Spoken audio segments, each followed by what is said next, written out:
வானப்பறவை பாட நினைத்தால் வாசல் திறக்கும் வேடன் தாங்கள். கானப்பறவை பாட நினைத்தால் கையில் விழுந்த பருவ பாடல். மஞ்சள் மணக்கும் என் நெற்றி வைத்த பொட்டுக்கொரு அர்த்தம் இருக்கும்.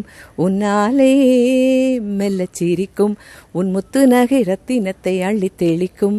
முன்னாலே மெய்யானது உயிர் மெய்யாகவே உயிர் நீயே. நீ பாதி நான் பாதி கண்ணே, அருகில் நீ இன்றி தூங்காது கண்ணே. நீ இல்லையேல் இனி நான் இல்லையே உயிர் நீயே. நீ பாதி நான் பாதி கண்ணா, அருகில் நீ இன்றி தூங்காது கண்ணே.